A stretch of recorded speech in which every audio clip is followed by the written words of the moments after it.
Assalamualaikum warahmatullahi wabarakatuh. Saya Thalia Fatimatu Zahra dengan NIM 1262005211085 dari kelas PGMI 5E. Di sini saya akan menjawab soal UTS pembelajaran IPS, MI atau SD. Soal yang pertama, apa yang dimaksud dengan ilmu pengetahuan sosial atau IPS dan mengapa IPS penting dalam kurikulum sekolah dasar? Jawabannya, istilah IPS dan keberadaannya dalam kurikulum persekolahan di Indonesia tidak terlepas dari perkembangan dan keberadaan studi sosial di Amerika Serikat. Oleh karena itu, gerakan dan paham studi sosial di Amerika Serikat banyak mempengaruhi pemikiran mengenai IPS di Indonesia. Studi sosial bukan merupakan suatu bidang keilmuan dan disiplin bidang akademis, melainkan lebih merupakan suatu bidang pengkajian tentang gejala dan masalah sosial di masyarakat. Jadi, IPS merupakan suatu pengkajian mengenai gejala dan masalah sosial di masyarakat. Pentingnya IPS dalam kurikulum sekolah dasar ialah dengan tujuan memberikan kesempatan kepada para siswa untuk mengembangkan pengetahuan, keterampilan, dan nilai yang memungkinkan mereka dapat menjadi warga negara yang berpartisipasi aktif dalam masyarakat yang demokratis. Soal yang kedua, sebutkan dan jelaskan 4 komponen utama dalam pembelajaran IPS di tingkat MI atau SD. Jawabannya, 4 komponen utama dalam pembelajaran IPS di tingkat MI atau SD.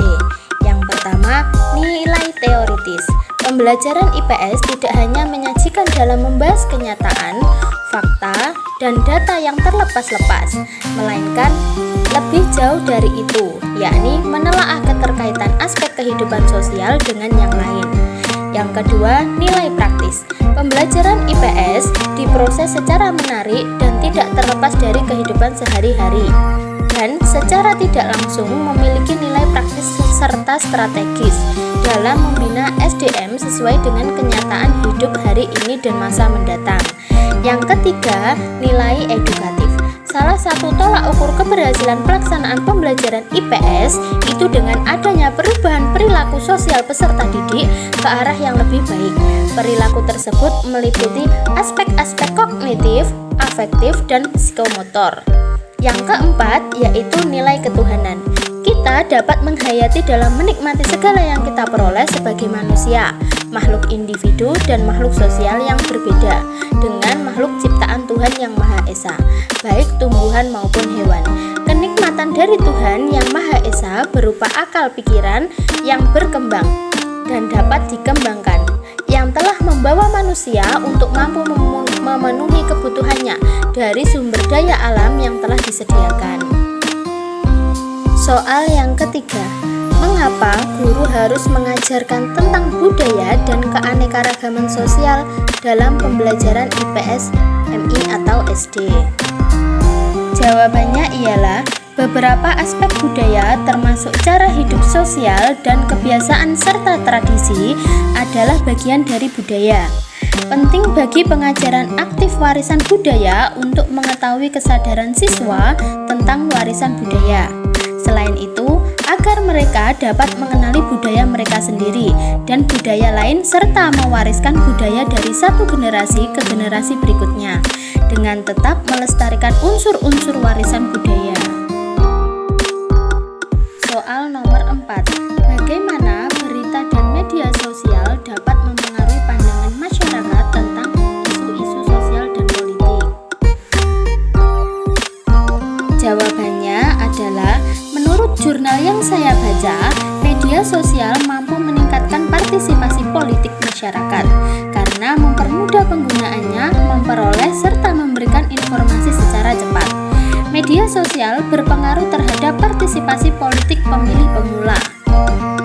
Semakin besar kekuatan pengaruh media sosial, maka semakin besar pula partisipasi politik pemilih pemula pada pilkada. Media sosial memiliki pengaruh signifikan terhadap partisipasi pemilih. Hal ini disebabkan karena media sosial memberikan pemahaman dan pengetahuan mengenai pentingnya politik serta mengenai hal-hal terkait dengan pilkada. Informasi tersebut seperti pasangan calon, tata cara memilih, dan peran dalam pilkada tersebut.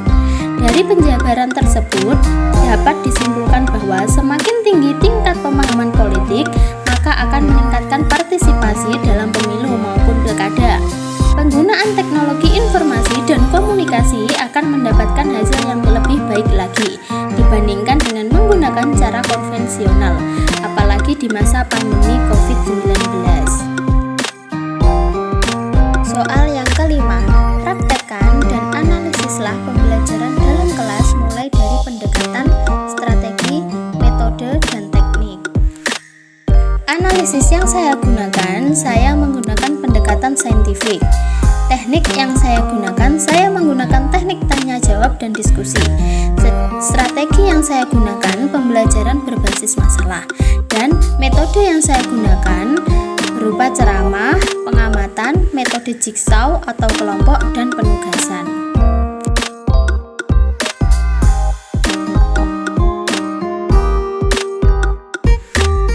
Assalamualaikum warahmatullahi wabarakatuh.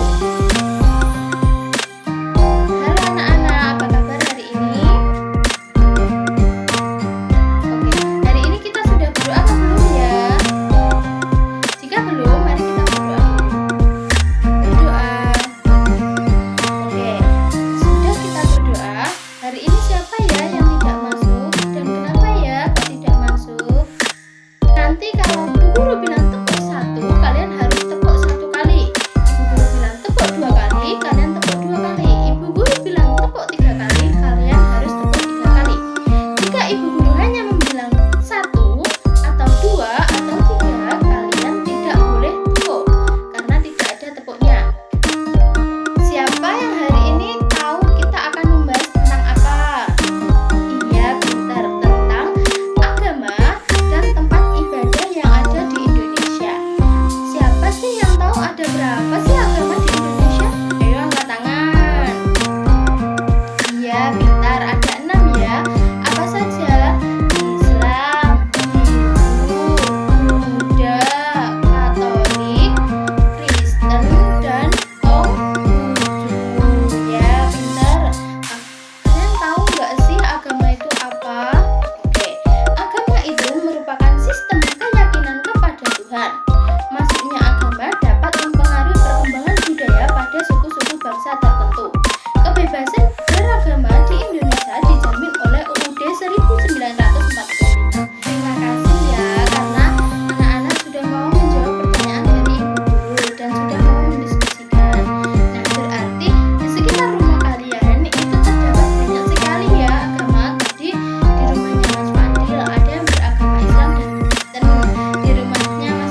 orang